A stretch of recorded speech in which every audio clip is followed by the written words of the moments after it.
안녕하세요. 국어를 가르치는 이영배입니다. 반갑습니다. 저는 서울대학교 국어교육과를 졸업을 하고 23학년도 수능 국어 만점자까지 총 10년 연속으로 지금 수능 만점자를 배출하고 있는 강사입니다. 그래서 저의 솔루션은 해답이다 라고 하는 거는 단순한 홍보 문구가 아니라 정말로 그동안 많은 저를 거쳐간 제자들이 실제로 저의 방법론에서 해답을 찾고 그 어려웠던 수능 있죠? 불수능에서도 전국 유일한 만점자를 배출한 강사입니다. 저는 학교를 졸업하고 나서 꼭 제 학원도 차려보고 그리고 명인학원에서도 이렇게 고등학교 1학년, 3학년까지 폭넓게 지도를 하면서 수험생에 대한 이해를 다각도로 쌓았습니다. 지금은 대치점에서 고등학교 3학년 단과 그리고 N수종합학원에서는 하이퍼 본원과 의대간에서만 수업을 진행 중에 있어요. 자, 오늘은 제가 여러분한테 말씀드리고 싶은 게 과연 독해력과 배경 지식이 무슨 관계가 있을까라는 내용으로 지금 말씀을 드리고 싶어요. 굉장히 많은 학생들이 사실 흥미도 없고 알아봤자 쓸데도 없고 라고 생각을 해서 배경 지식보다는 그냥 독해력만 올리면 되는데 왜 배경 지식을 우리가 익혀야 되지? 라고 이제 생각을 하는 거예요. 저는요 학교에서 이렇게 배웠어요. 배경 지식의 가장 최소 단위는 어휘력이라고요. 이 말은 독해력이 배경 지식과 무관하지 않다는 뜻이죠.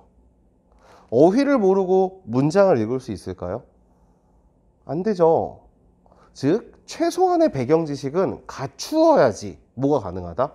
글을 읽는 게 가능하고, 그리고 그래서 계속 쓰이는, 계속 반복되는 제재는 배경 지식이 점점 높은 수준을 요구하고 있어요.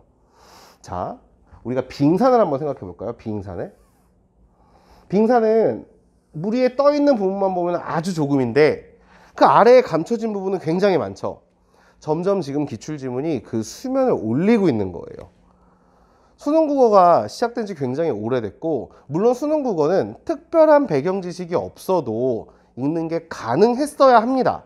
다만 기출이 너무 쌓이다 보니까 기출을 분석하다 보니까 평가원은 점점 냈었던 기출에 대한 지식을 감추고 있어요.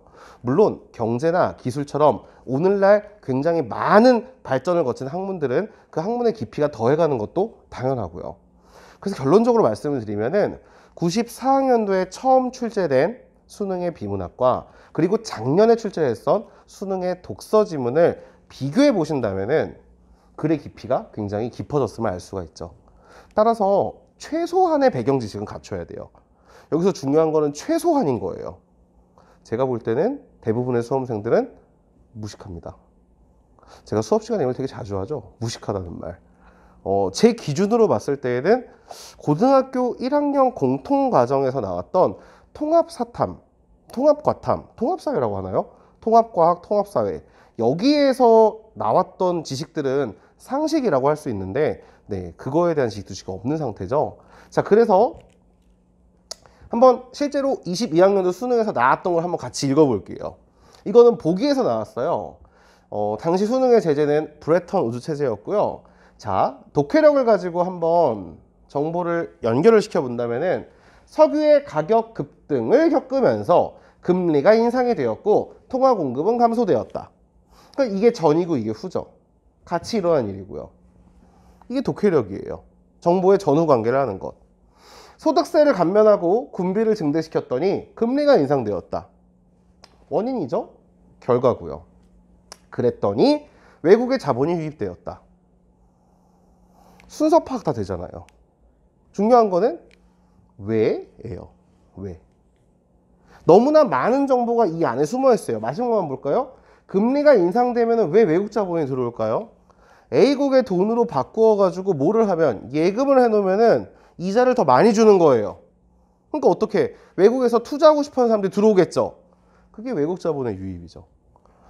이는 엄청나게 많은 정보가 아래에 감춰져 있고 그것을 아는 사람만 보인다는 뜻이죠.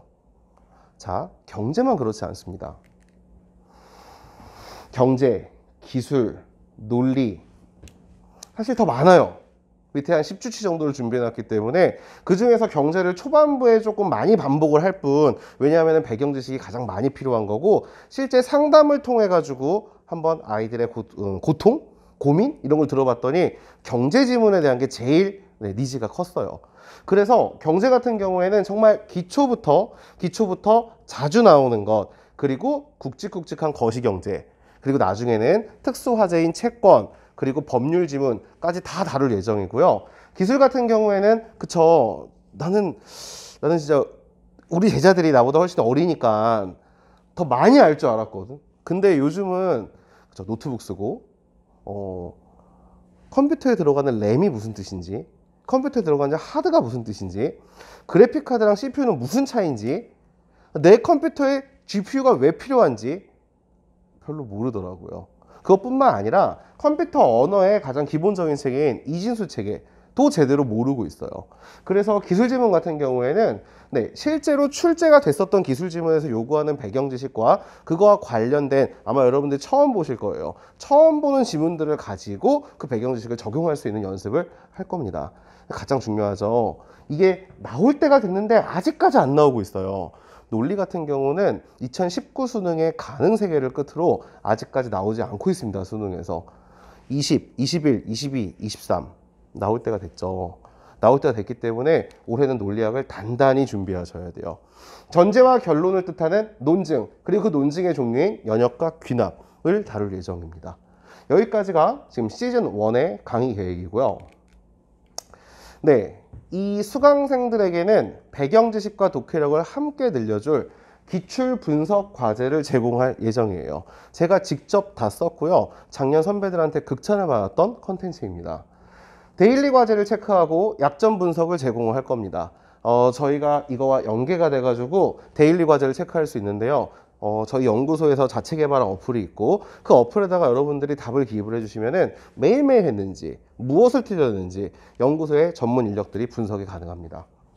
그리고 개인별 상담을 통해 가지고 이렇게 파악한 약점을 통해서 약점 극복 콘텐츠도 제공할 예정입니다. 그리고 마지막으로 우리의 목표는 뭐다? 만점이다. 만점에 도전하는 친구들을 위해 가지고 리트, 사관학교 이렇게 좀 수험생의 수준이 높은 시험 뿐만 아니라 연구소 자체 개발한 에이펙스 과제까지 제공할 예정이에요. 월요일에 우리의 시간을 100분만 투자해 주시길 바랍니다. 그렇다면 제가 배경 지식도 늘려드리고, 그리고 이렇게 폭넓은 과제도 같이 함께 할 겁니다. 국어 공부의 풍성함을 위해서 제가 반드시 노력해서 여러분들을 만점으로 이끌겠습니다. 감사합니다.